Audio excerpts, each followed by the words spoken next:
ahead and get started then. Welcome, my name is Anna Meadows, and I am an outreach coordinator with the Springfield Community Gardens. Our vision is a community where everyone has access to healthy local food. This workshop on farm workers and produce food safety is generously sponsored by the USDA NIFA CFP grant program, which is the United States Department of Agriculture's National Institute of Food and Agriculture's Community Food Project. And our speaker tonight is Patrick Byers. He's a horticulture field specialist with the University of Missouri Extension, and I'll let him introduce himself further in just a moment. Just some housekeeping before we get started. If you have questions throughout the night, there's a Q&A button at the bottom of your screen. Feel free to use it and put any questions you have down there throughout the presentation. Also, once this workshop is completed, a pop-up screen will pop up with a post-workshop survey. This survey is used in SCG's reporting to the USDA and also helps us provide meaningful workshops to all of you in the future. So we would appreciate if you could take a few moments to fill that out at the end of this workshop. If you'd like to refer to this workshop later on, it will be available on SCG's Agriculture Workshop playlist on our YouTube channel by the end of this week. And I'll put that link as well as our website, social media, and tonight's exit survey in the chat in just a moment. That's it from me. Patrick, thank you for being here tonight. Oh, my pleasure, Anna.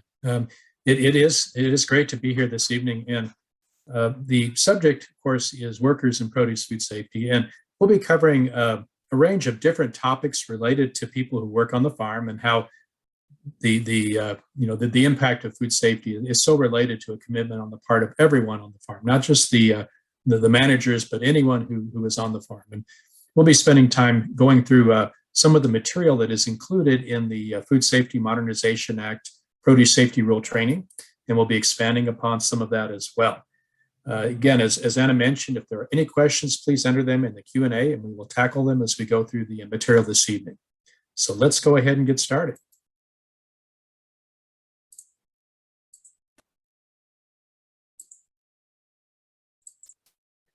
Okay, Anna, can we see the presentation? We can see it. Okay, very good. Well, again, I'm Patrick Byers. I'm a horticulture field specialist and produce food safety specialist based in Webster County in Southwest Missouri. And I'll mention now that particularly for anyone who may be on who is farming in Missouri and has any questions related to produce food safety, please feel free to reach out. My email is here on the screen. Be happy to visit with you about the specifics of your situation relative to produce food safety. As I mentioned, I've worked with University of Missouri Extension since 2008. Prior to that, I worked for Missouri State University at the State Fruit Experiment Station, and my background is primarily in specialty crop production. Starting in 2009, I developed an interest in produce food safety and have a chance to, at present, collaborate with our statewide produce food safety program here in Missouri under the direction of Dr. Londa Nowatiki, our state extension specialist in produce food safety.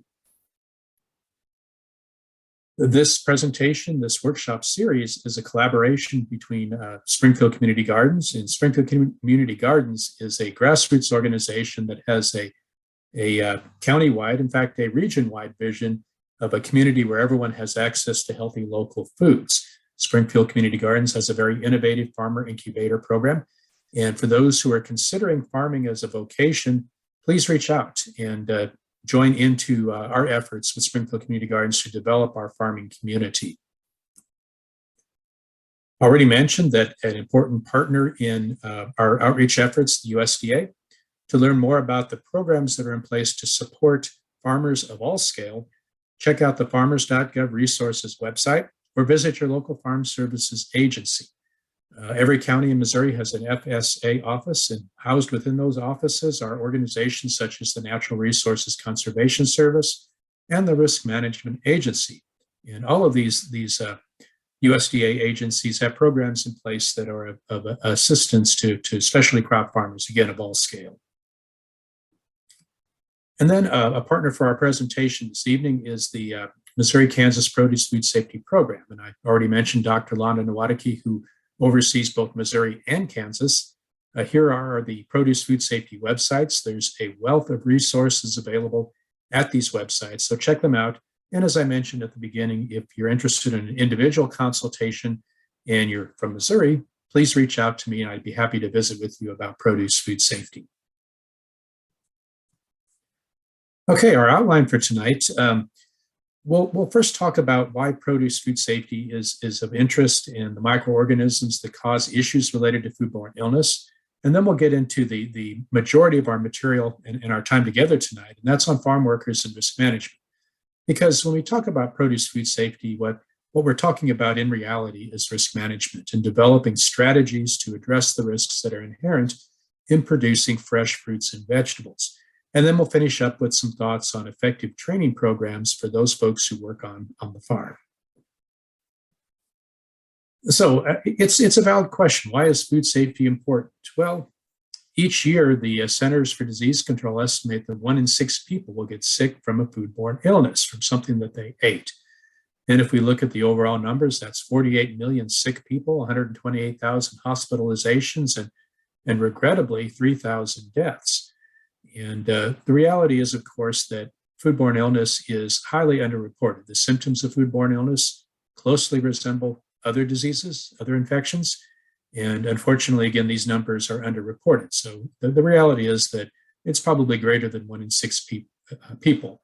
And, a personal story here, about a month ago, I unfortunately contracted a foodborne illness, and it was quite frankly miserable.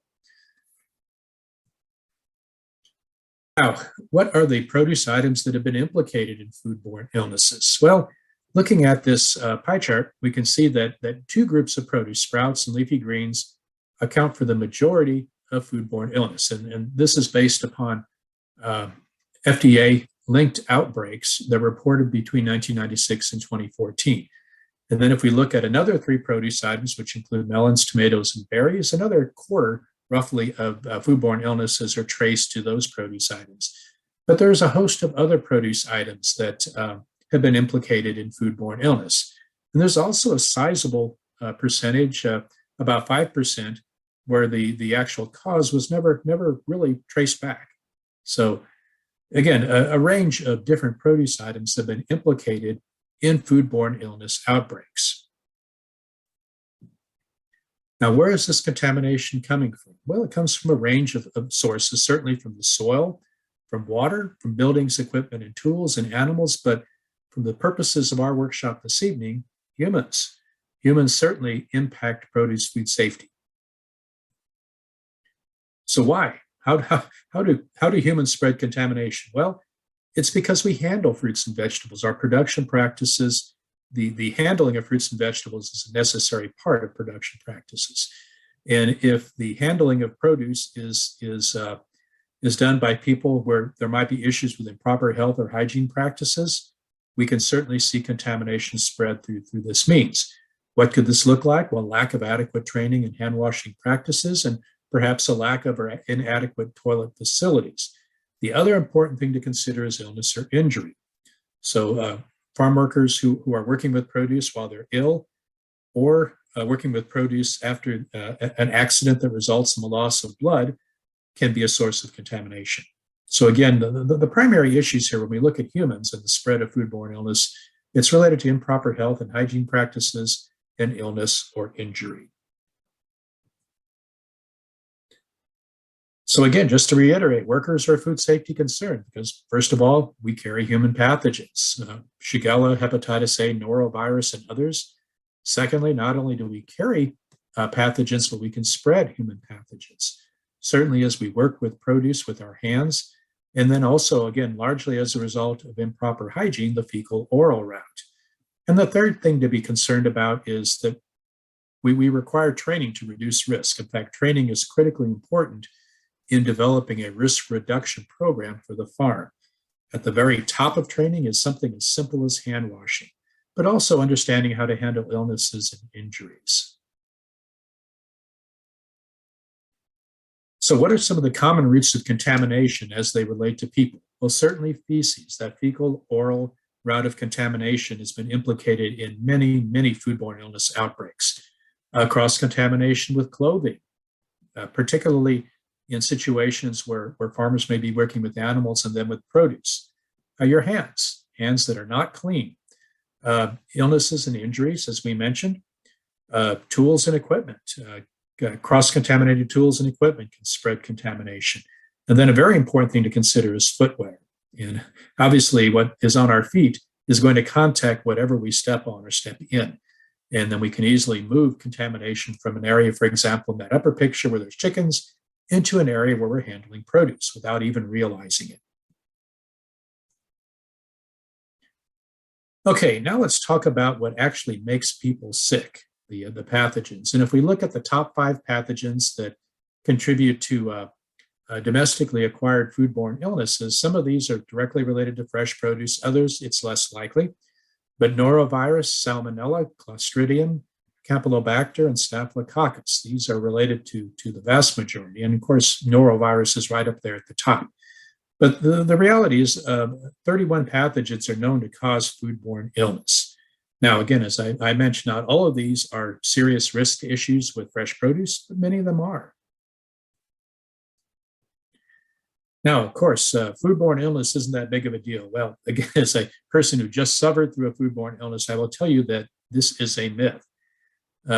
Flu-like symptoms, I mean, that sounds mild enough, right? But boy, when you're racked with serious nausea and vomiting and explosive diarrhea, minor aches, these are problems. But there's other symptoms that can occur as a result of foodborne illness: double vision and dizziness, weakness, fatigue, headache, chills, abdominal pain, GI problems. But unfortunately, there can be long-term effects of foodborne illness. Again, when the symptoms we just described frequently are short-term, but there can be long-term. Kidney failure. So E. coli has been implicated in hemolytic uremic syndrome. Chronic arthritis, infections from Shigella, Salmonella, and Campylobacter have been traced back to chronic arthritis. Brain and nerve damage from Listeria and Campylobacter. There's some evidence that multiple sclerosis can be related to infection from Clostridium perfringens. And then even death has been a result of foodborne illness. And, frequently we hear about, the situation with people dying from foodborne illness, but oftentimes these other long-term effects don't receive as much press. But obviously for the person suffering, they're extremely serious. Now, who is susceptible to foodborne illness? Well, susceptibility is basically the inability of a host to prevent or overcome invasion by pathogenic microorganisms. And susceptibility is frequently related to some attribute of the host.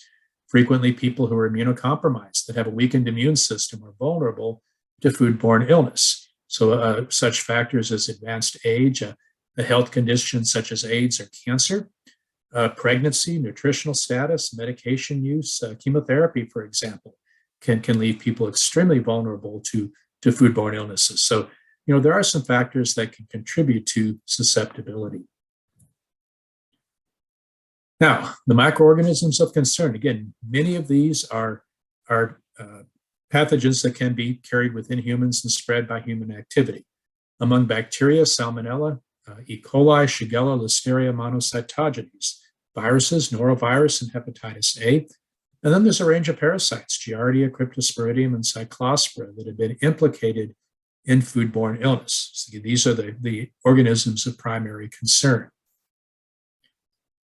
Now, let's talk a little bit about bacteria. So what is unique about bacteria related to all of these other pathogens is that they can multiply both inside hosts, but also in the outside environment if the conditions are favorable. Now, some of these bacterial pathogens are household names: E. coli, Salmonella, Listeria. And again, given the right conditions, they can multiply rapidly. Now, what are the right conditions? Well, the right conditions are water sources, typically, food, and the proper temperature. Now, when we think about risk management relative to bacteria, the food safety practices that reduce risks are those that minimize the presence of conditions for multiplication. So if we can develop conditions in places where we grow and handle produce that first of all, don't support survival, but certainly don't support growth and multiplication, it can be a very helpful risk management situation. And again, just to give you a feel for how quickly bacteria can multiply. So if the conditions are ideal, bacteria can multiply every 20 minutes. And if we look at this particular graph here, we can see After the first 20 minutes, we have 2, the second 20 minutes, 4, but after 8 hours, we can have over 16 million bacteria. And again, keep in mind that in most cases, we're not starting with just one bacterium in a contamination situation. We also have to remember that some pathogens, particularly bacterial pathogens, can make people sick with a dose of 10 cells or less. And again, what are the optimum conditions? Well, a food source, moisture, and the right temperature. Now, different bacteria differ from the standpoint of the right temperature. There are some bacteria that can actually survive and multiply at cold temperatures. But for most, it would be warmer temperatures promote multiplication. And again, here are the conditions that are favorable, as I mentioned: a food source, water, moisture, temperature, pH and acidity, oxygen, and time. This is an interesting graph. It discusses the growth of Salmonella species at different temperatures. And Salmonella is one of those bacteria that can actually grow at cooler temperatures. And if we look at the graph here, we do see that we have very rapid growth at warm temperatures at 95 degrees F. The growth rate slows at 50, it slows even more at 44. And certainly temperature management can be very helpful from the standpoint of risk management. Okay, now let's dig a little deeper into several of these pathogenic bacteria. And we'll start with Escherichia coli, E. coli 0157H7. Now recognize that not all E. coli are pathogenic. And in fact, humans carry E. coli routinely in the flora in the gut. But there are pathogenic strains. And a good example is 0157H7.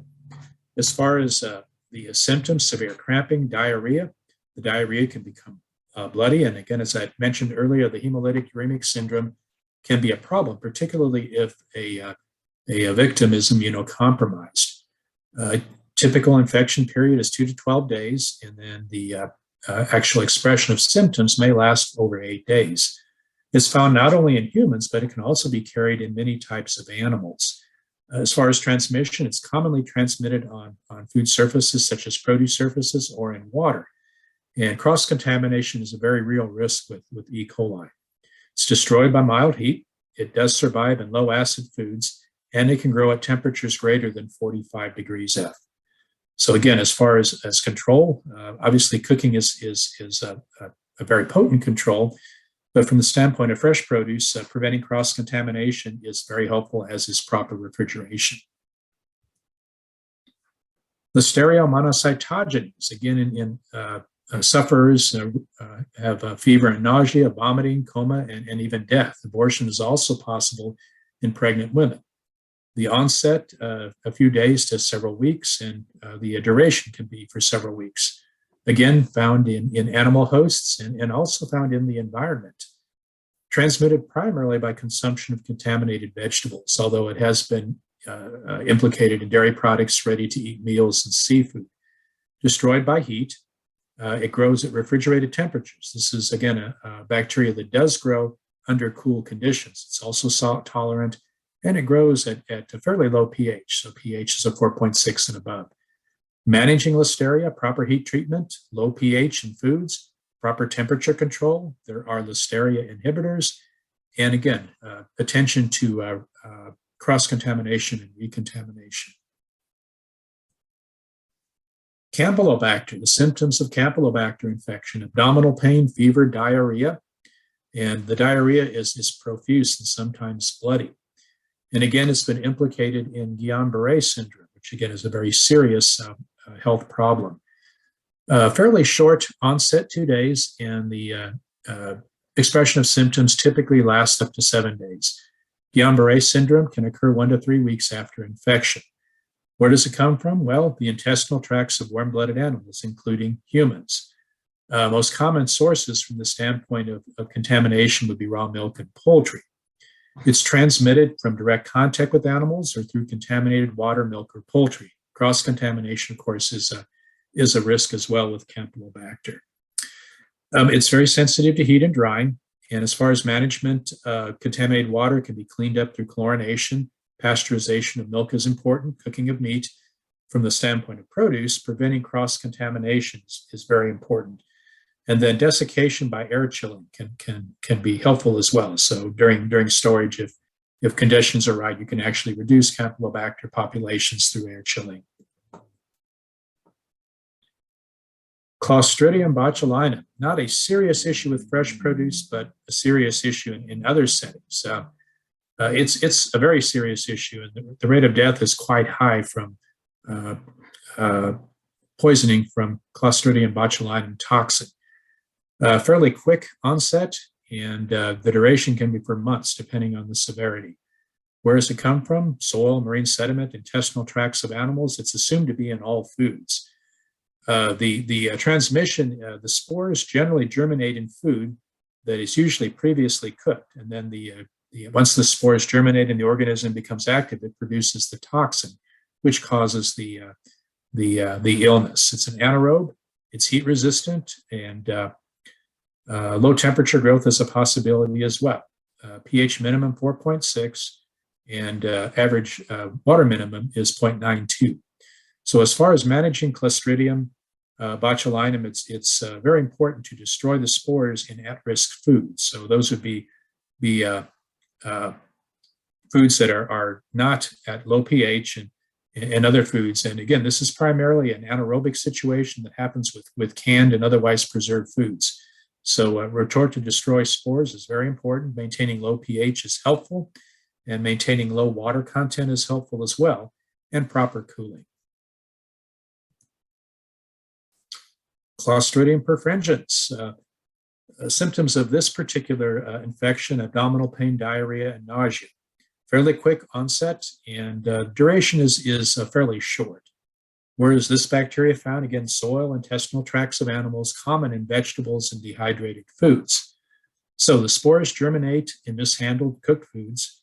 If the cells are consumed, they grow and produce the toxin in the gut. It too is an anaerobe, heat-resistant spores. They survive normal cooking. So again, cooking with a retort or pressure cooking can be helpful. The optimum rate or optimum temperature for high growth is 110 to 113, and it can grow in temperatures as high as 120. So as far as control, proper heating and cooling of cooked perishable foods. This is not a serious risk on fresh fruits and vegetables.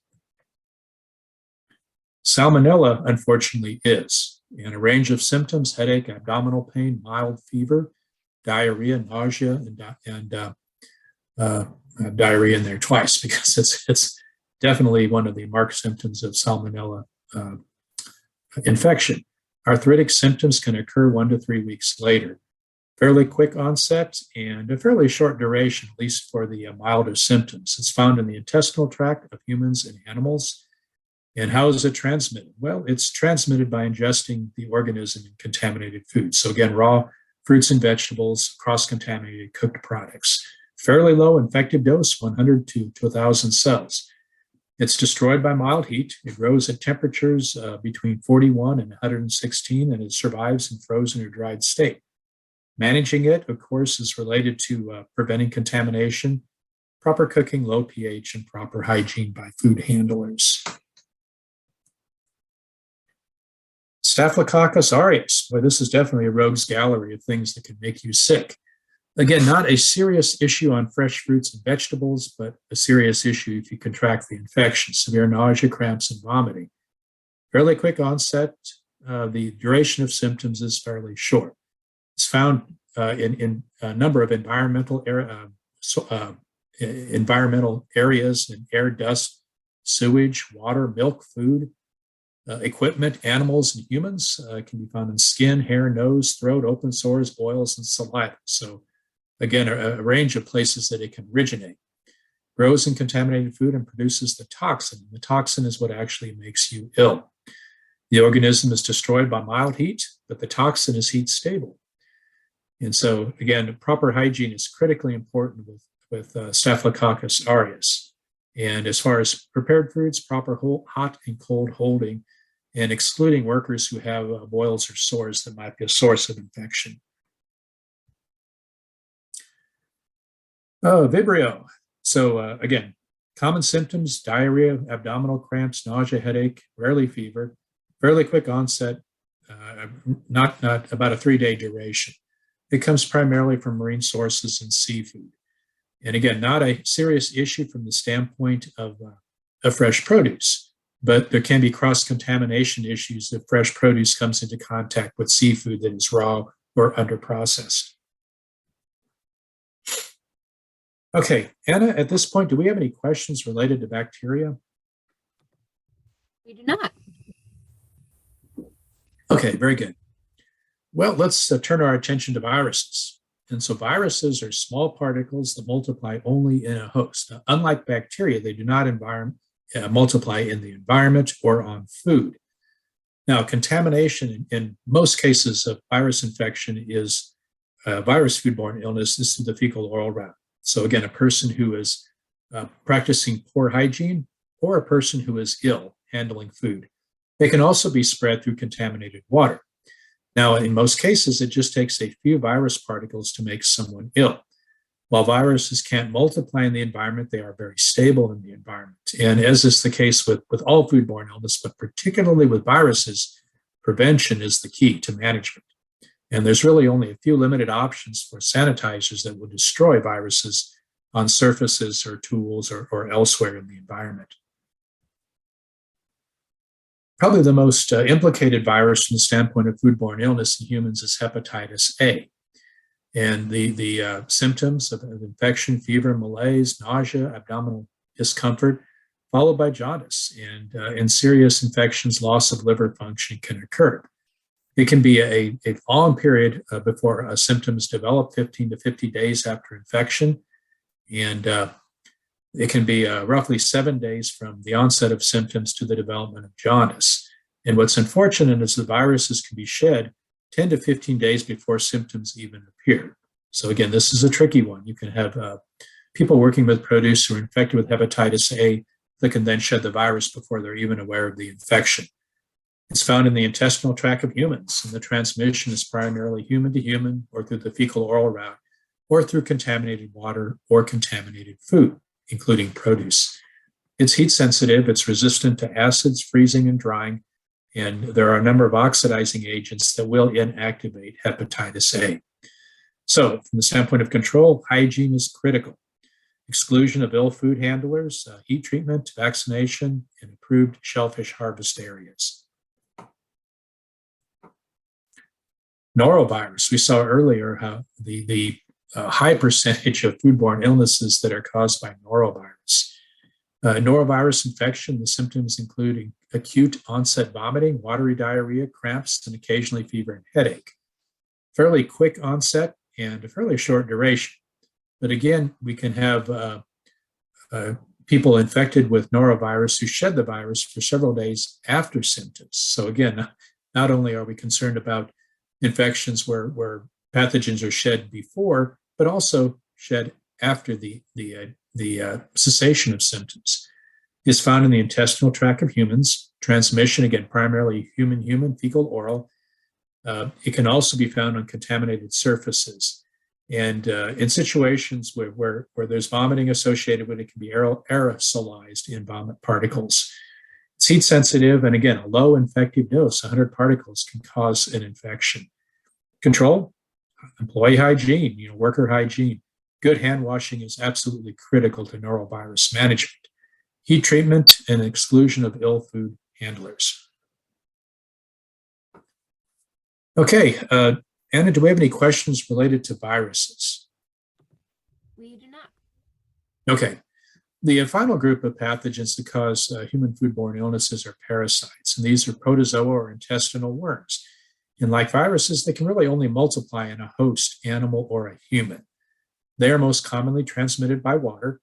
They can be very stable in the environment as well, and they're oftentimes not killed by chemical sanitizers. And what is unfortunate with parasites is they can actually survive in the body for a long period of time before they cause signs of illness. And they can also be shed over this long period of time before they cause signs of illness. Cryptosporidium is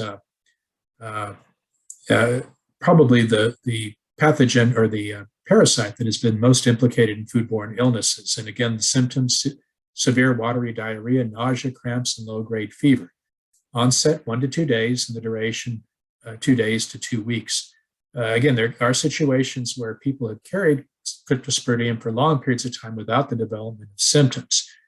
Where do the infections come from? Primarily the intestinal tracts of cattle initially, transmitted by contaminated drinking water or by produce contaminated by ill food handlers. It's a single-cell protozoa. It is heat sensitive and it's killed by freezing. Now, managing cryptosporidium, the use of potable water, particularly during harvest and post-harvest, proper employee hygiene, and then heat treatment if indicated. Okay, so we just talked about a large number of bacterial, viral, and parasitic pathogens. Now, what does this all really mean from the standpoint of what causes foodborne illness? Well, again, by far the bacteria are implicated in the majority of foodborne illness. Again, if we look at that same period that we saw with the pie chart of implicated produce, 1996 to 2014, over 85% of foodborne illness outbreaks were traced back to bacterial contamination. This was about 66% of total infections and about 89% of hospitalizations and 65 deaths traced back to bacterial contamination. The numbers are less for parasites and viruses, but again, still important sources of foodborne illness. And obviously, they need to be part of the risk management program that a farm has in place. Okay, now let's shift our attention away from pathogens to people.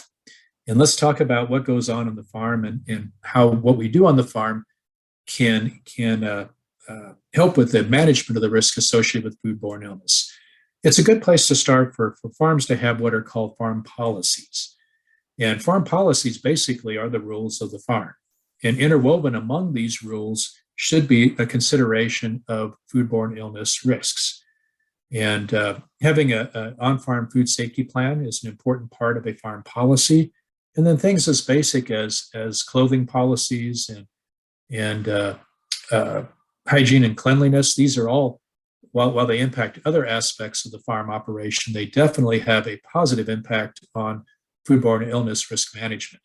So develop written farm policies, and they need to be written too. They don't need to just be oral, they need to be written so that if there's ever a question or a situation, it's very straightforward to bring out the written farm policy and refer to the appropriate material in the farm policy.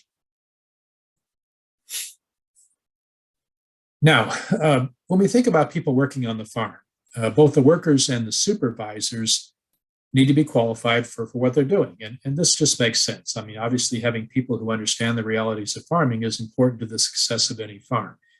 And from the standpoint of becoming qualified to conduct job duties, this is done through education, training, and experience. And we'll spend a little bit of time talking about training at the end, but our presentation this evening is an example of an education effort.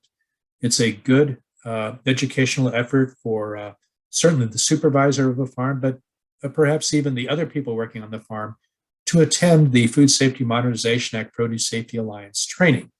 This is an in-depth, day-long exposure to produce food safety. Very helpful from the standpoint of developing risk management strategies for the farm. So again, highly recommend that.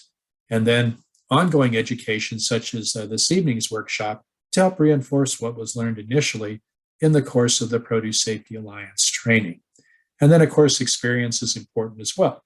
And developing the farm food safety plan can help guide the training and the development of experience among all people who work on the farm relative to produce food safety. Now, of course, it's very important that there be resources provided on the farm to support produce food safety practices. And this is, quite frankly, common sense, but it needs to be uppermost in mind from the standpoint of managing this particular risk.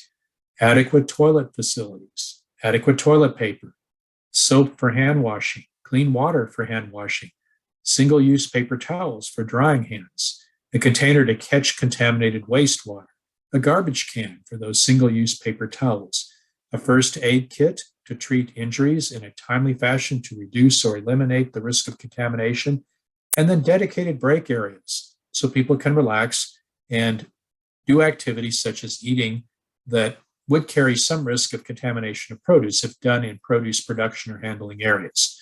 So again, these are the resources that a farm should be willing to provide to the people who work on that farm to manage the risk related to produce food safety. Let's dig a little deeper into some of these facilities. And let's first talk about toilet and hand washing facilities. So again, very important to provide a sufficient number of toilets and sinks to meet the needs of the people who work on the farm. OSHA, the Occupational Safety and Health Administration, requires one facility per 20 workers within a quarter mile of the working area. Now, does this have to be a toilet that's permanent and plumbed into a septic system? In an ideal situation, the answer is yes, but portable toilet units can be used, as can other types of toilets. Again, as long as they can meet the requirements of providing a safe and sanitary place for workers to relieve themselves. Now, what about hand washing? Well, we'll talk more about that here in a moment, but hand washing facilities, first of all, must be supplied with potable water, which is drinking water quality.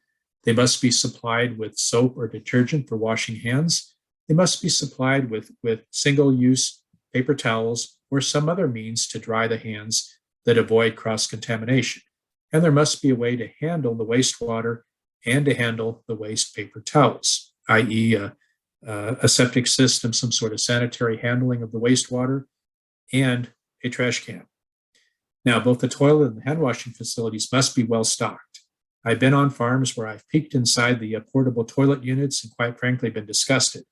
I've also been on farms where I peeked inside the portable toilet facilities and been very impressed and not been afraid to use those facilities. And again, these facilities need to be monitored with regularity. Every day is a good practice when they're in use, particularly during the busy time of the season. Now, what about those break areas I mentioned? First of all, workers should be provided with drinking water, and drinking water at all points when they're working with produce, both in the field and in harvest and post-harvest areas. Drinking water carries a very low risk, and consuming drinking water carries a very low risk. But from the standpoint of consuming other beverages or foods or smoking or otherwise doing non-production practices or non-handling practices, it's best to have a designated break area. Now, this doesn't have to be a separate building, but it should be in a designated area that is away from crops and away from produce handling areas. And again, healthy workers are better able to do their jobs and implement food safety practices from the standpoint of just, managing drinking water and those sorts of things. So provide a designated break area where people can relax and eat lunches or snacks or take beverages or smoke, and keep these areas away from where we're handling produce, both in the field production, but also as produce is harvested and then handled, stored, and taken to market. Now, just to reiterate, workers must maintain personal cleanliness. This is critically important from the standpoint of risk management. They must avoid contact with animals whenever possible. Even just reaching down and petting the head of a pet animal can contaminate hands or gloves, which can then lead to contamination of produce. Now, working animals, it's a different matter. We'll talk more about that here in a moment. But if a worker is in contact with a working animal, then they need to be aware of the risk of cross-contamination and have practices in place to reduce that risk. If gloves are used, those gloves should be maintained in a sanitary condition. Now, what does this mean? Well, from the standpoint of glove use, if we're talking about disposable single-use gloves, they should be stored in an area where cross-contamination won't occur, and especially once the box has been opened, there need to be practices in place to prevent cross-contamination. Hands should always be washed and dried before placed inside of gloves. And keep in mind that it's very easy to contaminate gloves, without even thinking about it. Something as simple as putting gloved hands on a contaminated surface, or scratching ears, or putting hands in pockets, or using gloved hands with cell phones can contaminate those gloves. Now, gloves that are intended for multiple use, such as cotton gloves or other types of gloves, these should be used carefully. And whenever contamination has occurred, they should be removed and washed and decontaminated before being used again. Remove or cover hand jewelry that cannot be cleaned. Simple wedding bands can typically be cleaned, but more elaborate jewelry, watches, those sorts of things, it's very difficult to adequately clean and sanitize them. Do not eat, chew gum, or use tobacco in an area used for growing or handling of produce. This is why it's important to have that designated break area. Workers who are ill should notify their supervisor, and workers must wash their hands. Again, these are very straightforward risk management practices. Now, when should you wash your hands? Well, the snap answer to that is often, but there are some specific times where you should be thinking about hand washing: after using the toilet, before starting work or returning to work after a break, before or after eating or smoking, before putting on gloves, after touching animals or animal waste, and any other time the hands may become contaminated. So the bottom line is that hand washing should be a regular practice. And quite frankly, if there was one thing that those who work on farm did and did well and did frequently to reduce the risk of foodborne illness, it would be hand washing. It would be hand washing. Now, how do we wash our hands? Now, in the era of COVID, we've heard so much about hand washing that hopefully no one can say that they don't know how to adequately wash their hands. But let's go through the steps. The first step is to wet the hands with water. Secondly, apply soap and lather. Now, this needs to be a vigorous activity. It needs to be done with deliberate goals in mind. We're going to wash the front and backs of the hands. We're going to wash in between the fingers. And then we're going to be doing this for at least 20 seconds. And again, by now we've heard about how to time that 20 seconds by saying the alphabet twice or singing happy birthday twice. Now, I've done exercises with groups that I've trained in produce food safety looking at hand washing techniques, just through observation or through the use of what's called glow germ, where you place this on the hands and then invite people to wash their hands and then come back and you expose their hands to black light, and any glow germ that was missed during the hand washing process will glow. And there are some common situations where hands are not adequately washed. And I'll mention several of those now. First of all, the nail beds. It's important to have a brush available to thoroughly wash the nails. Secondly, the thumbs. Thumbs are frequently missed during the hand washing process. So be sure to wash the thumbs adequately. Move jewelry out of the way, move rings out of the way, and wash beneath the rings.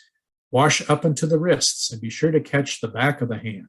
These are the areas that are most commonly missed during routine hand washing. Now, once the hands have been washed with soap and lather, then it's time to rinse the hands again with clean water and then dry with a single-use paper towel.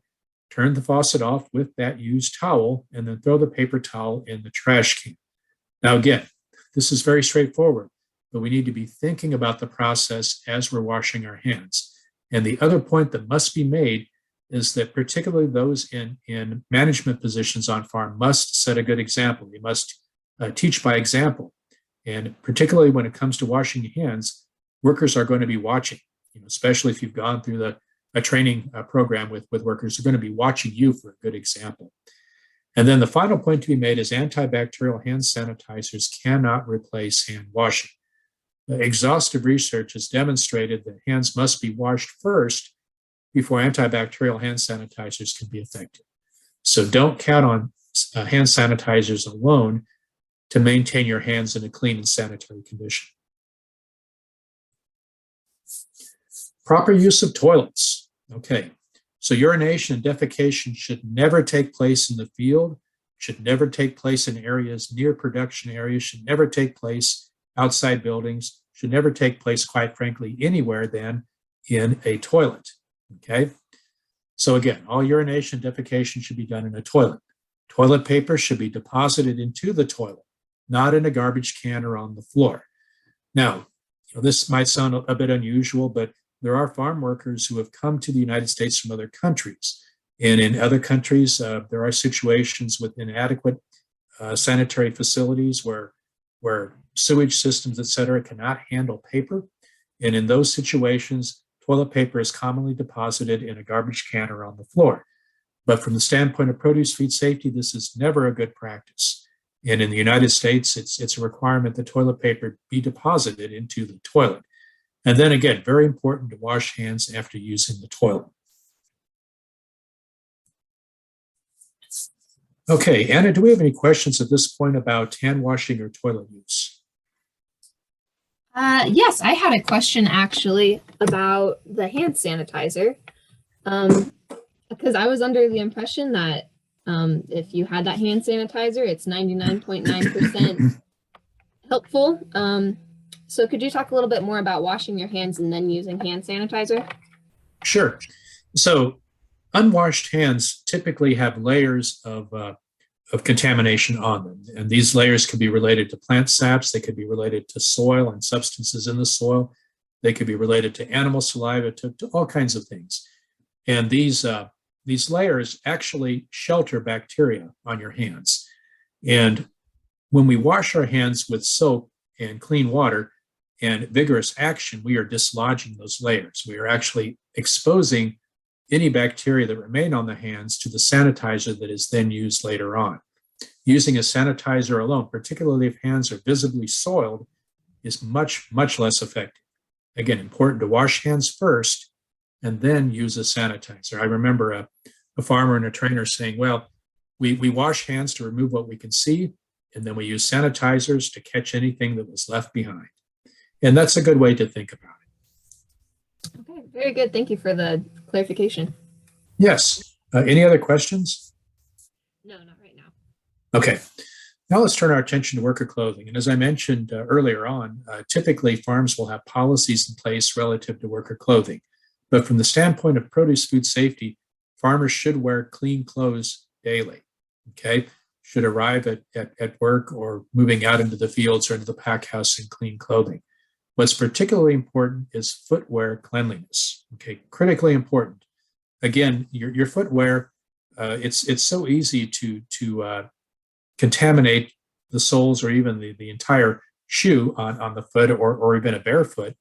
And then if you move from an area where cross-contamination occurred into an area where produce is being handled, very easy to spread pathogens in that fashion. And many farms are diversified farms where there are livestock present as well as produce, and almost every farm has a pet of one sort or another. And all of these animals, again, carry pathogens in their gut or on their bodies or in their saliva, and cross-contamination is a very real risk. And footwear has been implicated in many, many cases of cross-contamination. Now, what does this mean? Well, this means, first of all, that it's a good policy on the farm to change footwear as we move from field activities into the pack house, into an area where produce is going to be concentrated. It's also a good policy to do animal chores after produce chores. So that's a good policy. Another policy perhaps is to have designated people who work with animals, and then they are completely decontaminated before they then move into working with produce. And again, all of these sound like extra steps and perhaps sound a bit impractical, but again, the risk of cross-contamination on dirty clothing or particularly dirty shoes is very real. Now, gloves we touched on previously, and we'll mention it again. If gloves are worn, then they must be changed when they become contaminated or torn. And quite frankly, gloves make us careless. There's this impression that once we put a glove on, we're invincible and we're not going to be spreading pathogens. But that, of course, is not true. It's very easy to cross-contaminate gloves and spread problems. So be aware of that particular risk. And always remember, hands should be clean going into gloves. Now, other food safety equipment like aprons and gloves should be removed before using the toilet. And of course, hands should be washed after using the toilet. And then when these food safety equipment, again, gloves, aprons, other items are not in use, there should be a clean designated area where they can be stored, again, to prevent or reduce the risk of cross-contamination. And again, just some more highlights on footwear and gloves. The two gentlemen there are wearing plastic booties. And I've been on farms where part of the farm policy is to slip on a pair of these booties as we move into harvest and post-harvest and produce storage areas, again, to reduce the risk of cross-contamination. And then gloves, as we see here, are frequently used in handling produce, but always keep in mind that once gloves become torn or contaminated, they must be discarded and replaced. Now, worker illness. So workers who are sick or show signs of illness can very easily contaminate fresh produce. And the contamination frequently comes from some sort of bodily fluid that is lost, again, through sneezing, coughing, through diarrhea, through vomiting. Again, these are all roots of contamination. And ill workers must not handle fresh produce. Again, common sense here, but we need to keep reinforcing this among the people who work on our farms. Now, we talked about the symptoms when we talked about the various pathogens, but the common theme is nausea, vomiting, diarrhea, fever, and jaundice. And anyone who is showing these symptoms should not be handling fresh produce.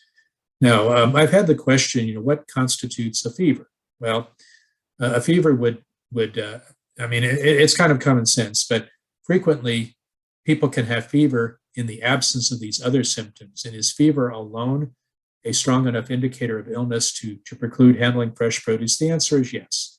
And so again, a fever that's a temperature that's elevated, even slightly, would be a strong sign that that person should not be working with fresh produce.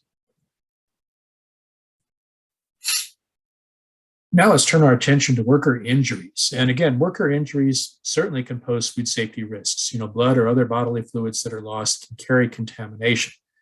Now, from the standpoint of managing injuries, the first step, of course, is to stabilize the injured worker and to make sure that they're not in any sort of situation where their health might be at risk. So the first step is to stabilize the worker. If necessary, arrange for transportation to a healthcare facility or some other situation if the injury is serious enough. If it's a slight injury and the worker is going to go back to work, then it's important to clean and bandage all wounds. And if the wound is on the hand, which frequently it is, then a glove should be placed over the bandage to create a double barrier, again, to reduce any risk of the loss of additional blood from the wound. Again, I skipped talking about first aid kits. First aid kits should always be available. They should be stocked and monitored. Now, if it's a situation where produce has been contaminated from blood or other bodily fluids, that produce must be discarded.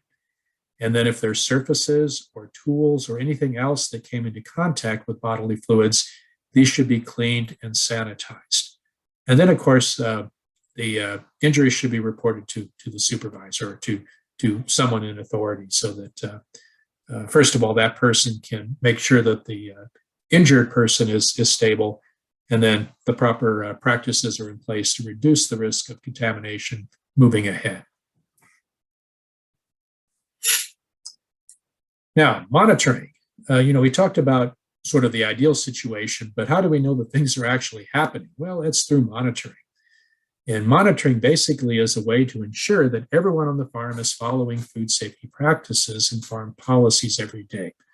Now, this doesn't have to be sort of a big brother looking over the shoulder situation, but it is important for someone to be responsible for making sure the processes and practices are being followed.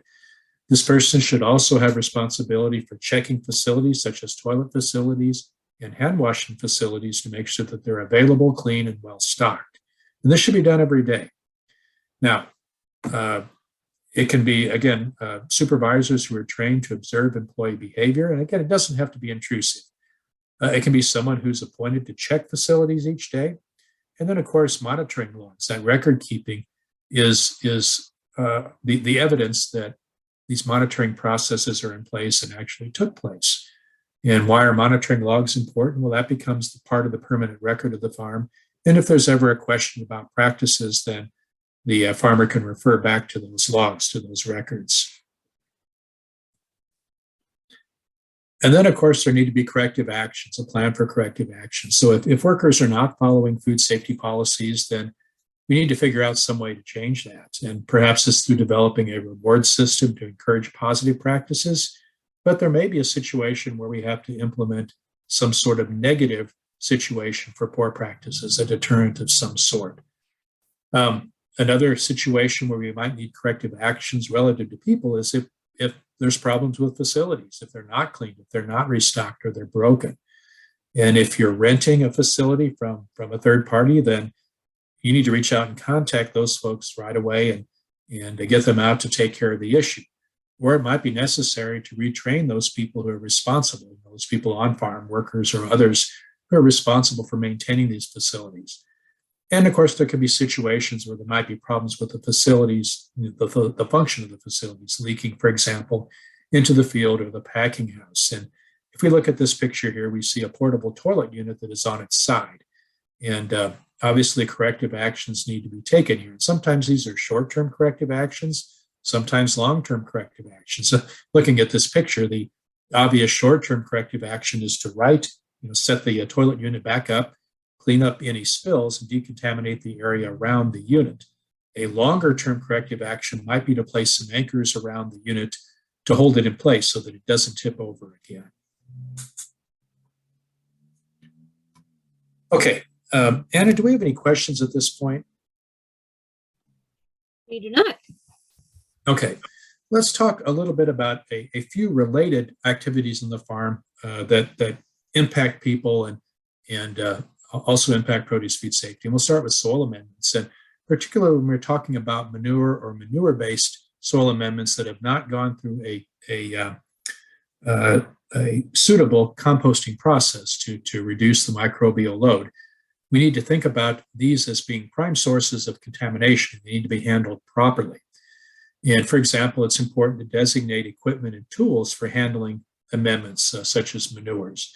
And then, of course, there need to be standard operating procedures in place to clean and sanitize the equipment and tools that contact manures and other soil amendments, and particularly if these equipment and tools are going to be used with fresh produce.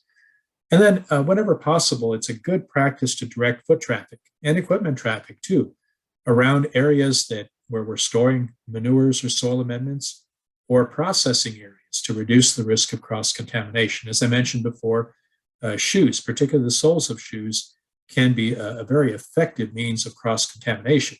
And if you walk near an area where manure is stored, for example, and then pick up manure on the sole of your shoe and then walk into a pack house or a cooler, you've cross-contaminated that area.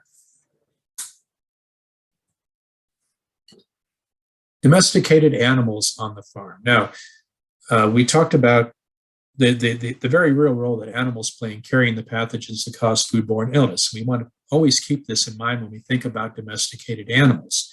And whenever possible, a good risk management practice is to exclude domesticated animals from production areas or produce handling areas. Now, there are situations where domesticated animals are used in fields, perhaps as working animals or perhaps to manage wildlife. Dogs, for example, to drive deer out of production fields. And in some cases, they're placed in fields to graze crop residue or culls. But before we put an animal into a field, for whatever the circumstances are, we want to closely assess the risk that animal might present. Okay, for example, with working animals, can we set a situation up where the working animal doesn't actually contact produce? Perhaps there's a drive lane where the animals are maintained rather than in amongst the crop. With a working dog, this can be more of a challenge because frequently these dogs are allowed to range over the production area. But in that situation, we want to have a very strong pre-harvest inspection program in place where we go through the field before harvest and we look for evidence of feces from the dog. Now, some questions to ask. Are domesticated animals allowed in the field while the crop is present as part of the production process? If the answer is no, that's a risk management practice. If the answer is yes, are these working animals? If they're working animals, then yes, they can be allowed in. But again, as I mentioned before, remember those risk management practices. Are workers aware of cross-contamination risks from fecal contamination? Your hands, your clothing, your shoes, and equipment after you handle animals or fecal material. So again, training is very important for those people who handle animals and then may later on handle produce. Are production fields rotated into grazing land? So again, once manure is present on the ground, once we put animals into a production field to clean up culls or to graze, and manure is deposited, we have to recognize that this manure carries a risk, and there needs to be an extended period of time between which the manure was deposited and when produce is again produced on that field. Now, how long should that period of time be? Well, the general recommendation from the standpoint of soil amendments containing manure or other animal-based soil amendments that carry risk is 90 days for low-risk crops and 120 days for high-risk crops, the interval from applying the manure to harvesting the crop. Now, a low-risk crop would be a crop such as trellis tomatoes or apples or a berry crop where it's unlikely that the harvested part of the crop would contact the amendment. Higher risk crops would be those such as strawberries or greens or root vegetables where contact is much more likely. So again, a longer interval for high-risk crops, 120 days, a shorter interval of 90 days for low-risk crops. And again, some more thoughts on working animals. It could be horses, as we see in the upper picture, or a dog in the lower picture. The best way to minimize risk is not allow working animals in the field when the harvestable portion of the crop is present. Now, if we are using working animals, and particularly if we're using them close to harvest, first of all, best to keep the animals out by having a drive path. Secondly, if we do have animal in the field, particularly close to harvest, we have to have that standard operating procedure in place that allows us to find evidence of contamination and address the issue if it occurs. Now, again, remember that the people working with animals are going to become cross-contaminated, and they need to be aware of the practices that should be in place to eliminate cross-contamination risk. So again, SOPs for animal and manure handling, hand washing, cleaning and sanitizing tools, practices to complete after handling animals, etc.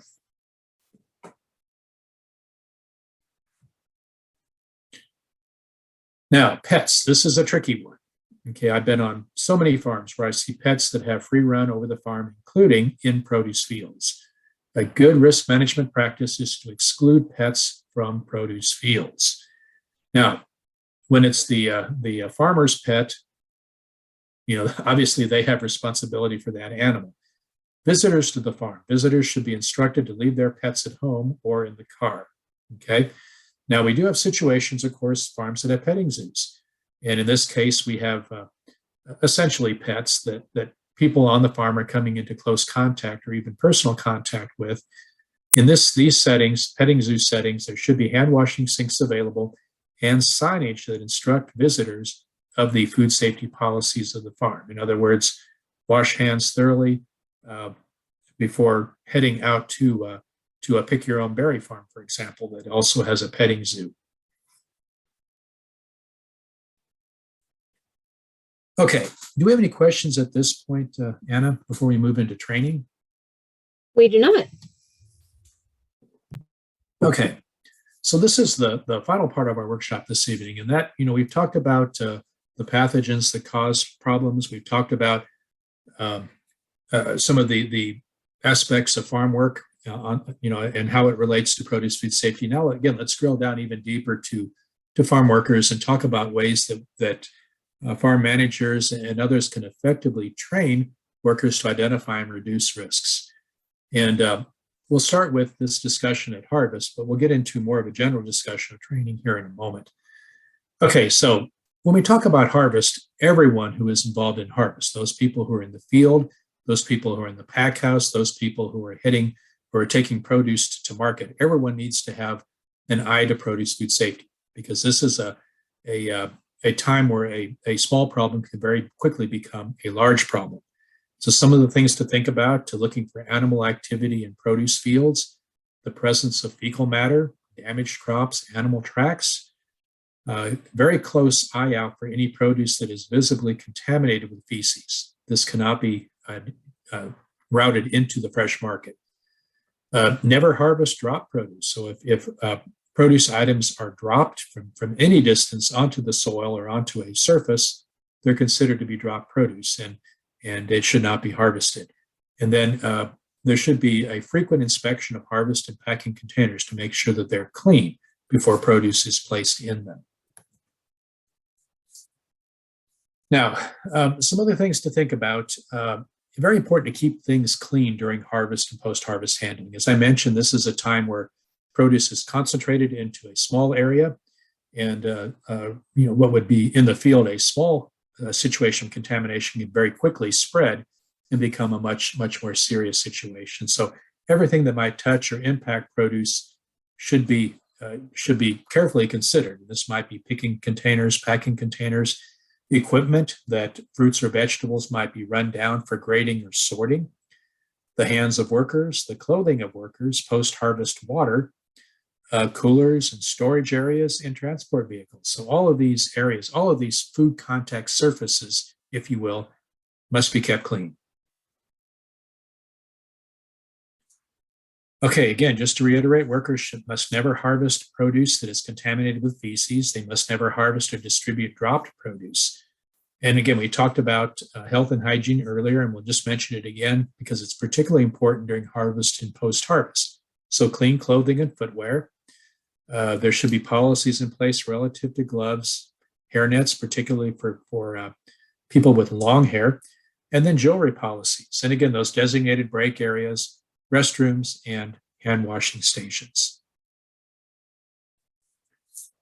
Again, I just keep coming back to it, but the packing area is critically important to maintain good food safety practices. So keep it clean, proper hygienic facilities, designated break areas, avoid standing water, keep things organized, watch out for pests because pests can spread problems as well. Now, back into the pack house, an area of prime concern is what's called Zone 1. These are the surfaces that are going to directly contact produce. And if we look at these pictures, we can see some Zone 1 examples. In the upper picture, it would be the insides of these harvest containers, the lugs of which the crop was harvested in. If we look at the lower picture, we can see a grading line the tomatoes are running down. And again, anything that contacts the tomatoes, the belt or the sides of the grading line, would be considered a Zone 1 surface. And again, these are the surfaces that can very quickly cause cross-contamination. Now, it's mentioned there what some of these surfaces are, but when we're thinking about risk management in the pack house, we want to really focus our attention on Zone 1. This is the area that carries the most risk, and it should be the area that we are monitoring most closely. Okay, and then record keeping. Record keeping is never a popular subject among farmers. Farmers are busy. There's always 100 jobs to be done on the farm, and record keeping oftentimes drops to the bottom of the list of priorities. But record keeping should really be at the top of the list of priorities because record keeping becomes part of the permanent record of that farm.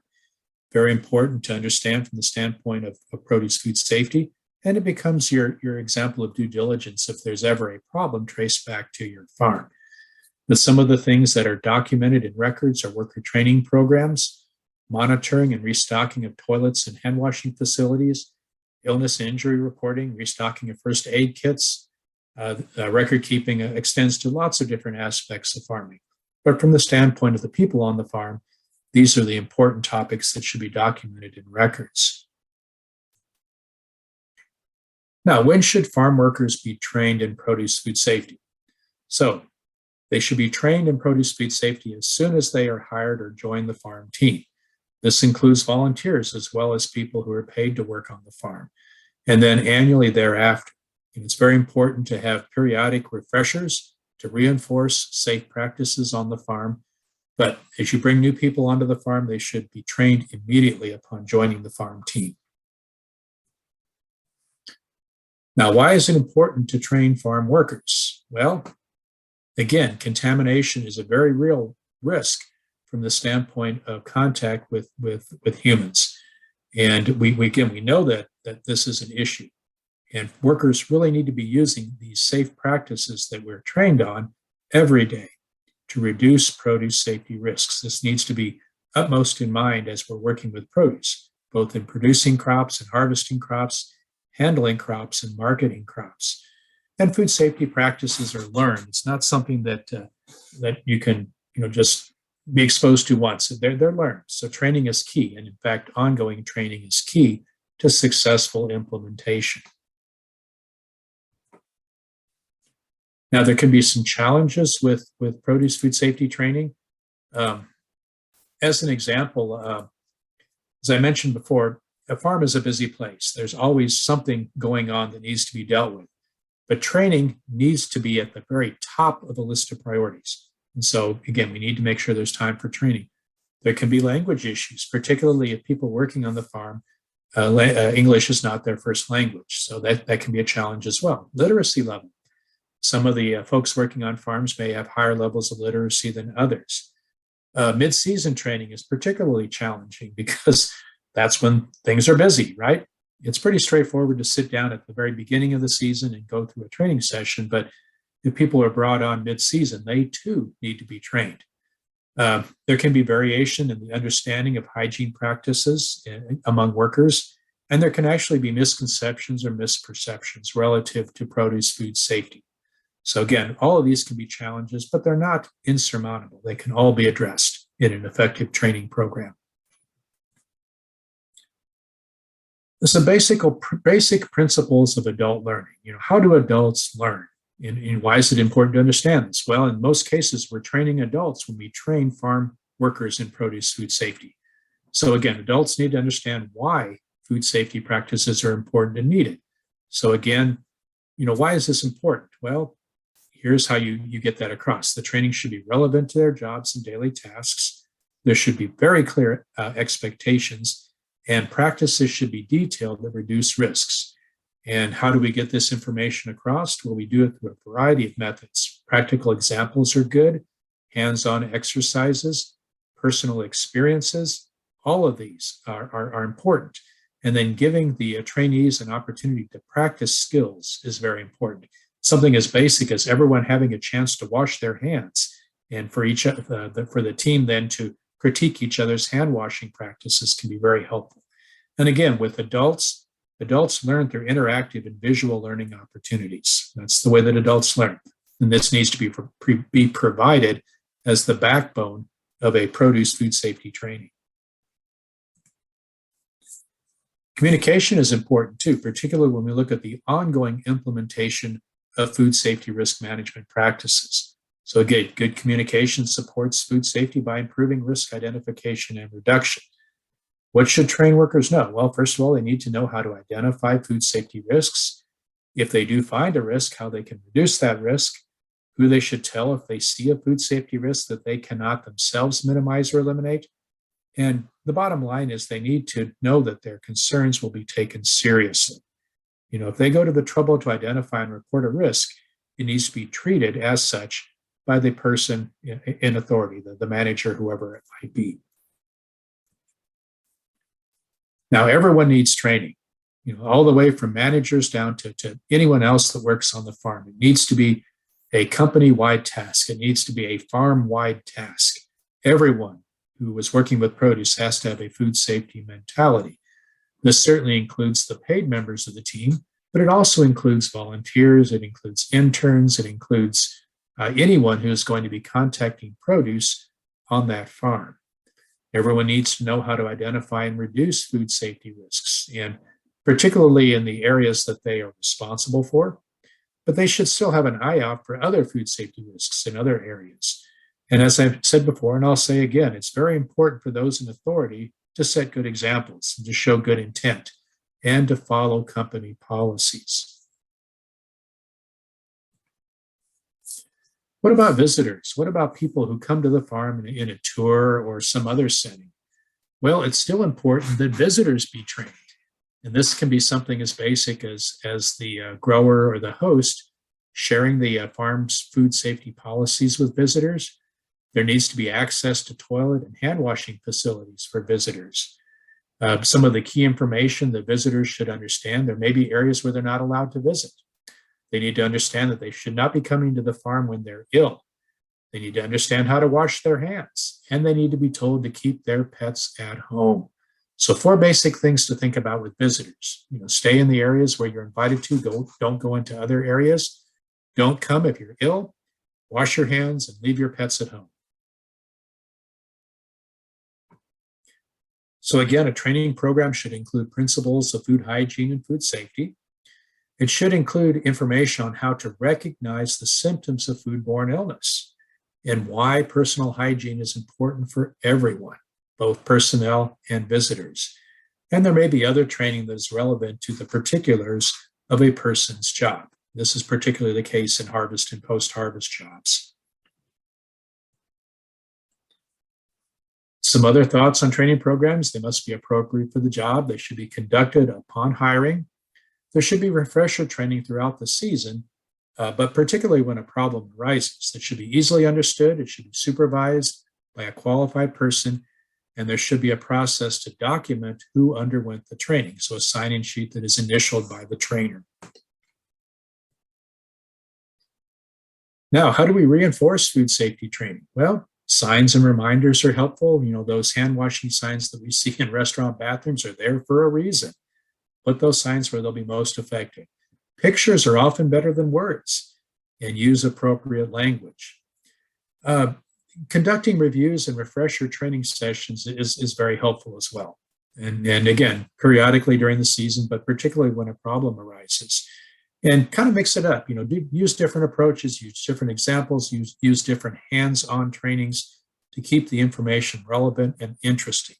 And I'll mention now that if a farm ever needs information on how to develop an effective food safety training, please reach out. We have excellent resources available through Extension, and we have trained personnel to help in developing an effective training program for a farm.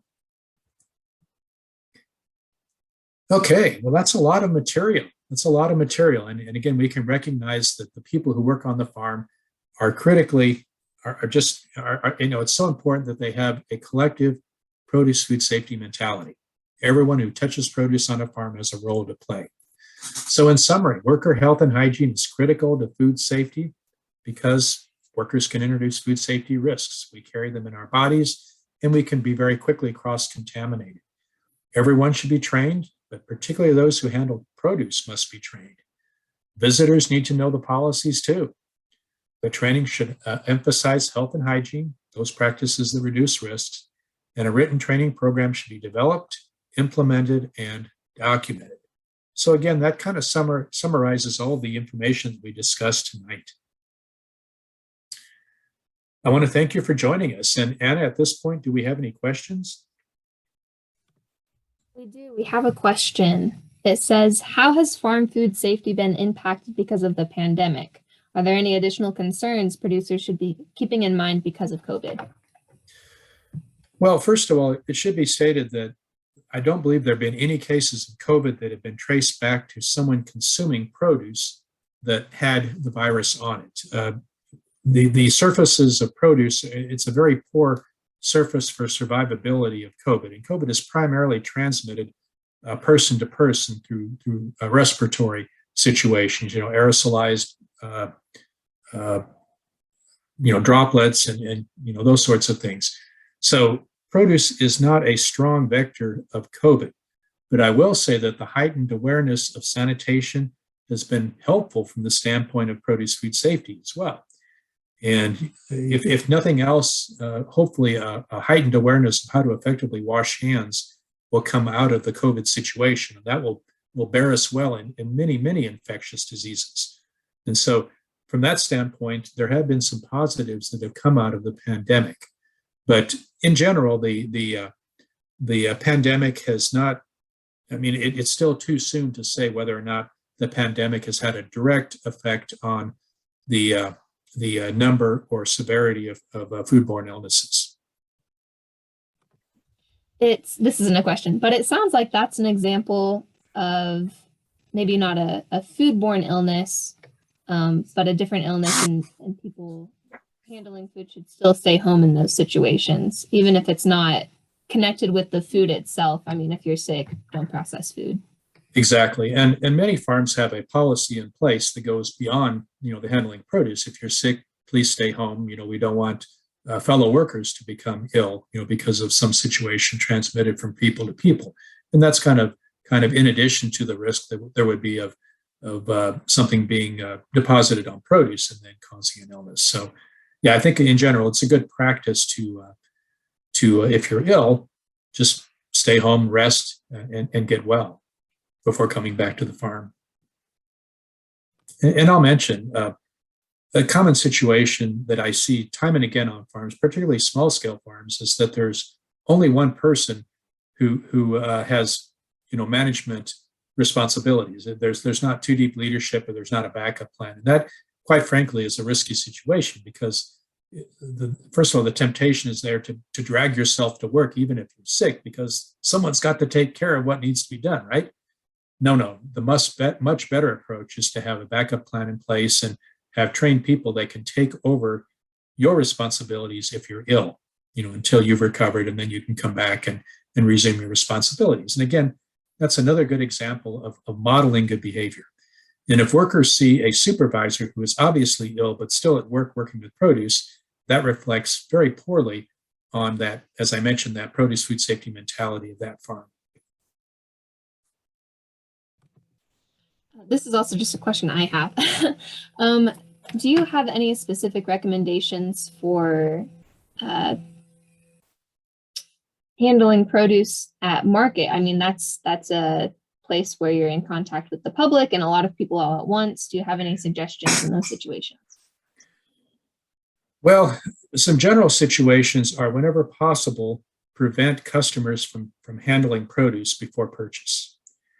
The bin displays, bulk displays, I mean, they're very attractive, but they also run the risk of people contacting the produce, people touching produce, lifting produce, examining produce. And anytime a hand touches produce, there's the likelihood that contamination could occur. And it's a common situation, for example, at farmers markets, for people to bring their dogs, and they're petting their dogs, they're loving on their dogs, and then they're contacting your produce. And so whenever possible, put in place a situation where people cannot directly contact produce. Obviously, protect produce from contact with dogs or other animals that might be present. Wearing gloves is helpful, but again, gloves very quickly become cross-contaminated at market just because of handling money or handling containers or whatever it might be. So, be cautious with the use of gloves and change gloves frequently. Some other practices, I've seen many situations where farmers market vendors are masked, and that's fine. That's a protective strategy for themselves, and they're going to be in close contact with lots of people. But I think the primary risk management practice at farmers market is to do what you can to keep people from contacting produce before purchase. Another point I'll make here is that it can be very helpful to have single-use, not recycled, but new single-use plastic bags available. I know it presents a waste issue down the line, but it's an excellent way to put produce into these bags, and that protects the produce from cross-contamination in the buyer's bag or cart or whatever it might be, because it's a frequent situation where the people who patronize farmers markets will come with cloth bags or some other type of bag that could conceivably be contaminated. And placing your produce into a plastic bag before it goes into the market bag can help with that particular situation. And then it's also helpful to tell customers when they get home to wash their produce. That all makes sense. We don't have any other questions right now. Okay, very good. Well, I'm glad that we were able to do this workshop. Again, it's not a particularly glamorous subject, but it's a very important subject from the standpoint of managing risk on the farm. And as Anna mentioned, this workshop will be made available through a recording. And as I mentioned, if there's ever a situation where I can be of assistance in my role as a produce food safety trainer, please let me know. Be happy to work with farmers who are interested in one-on-one individual consultations. So please reach out. Great. Thank you, everyone, for being here tonight. After we close this workshop, there will be a pop-up screen with a link to our post-workshop survey. That link is also in the chat, along with some information about MU Extension and Springfield Community Garden. So we'd appreciate it if you could take a few minutes to fill out that post-workshop survey after we head out. And thank you again, Patrick, for being here and for chatting with us. My pleasure.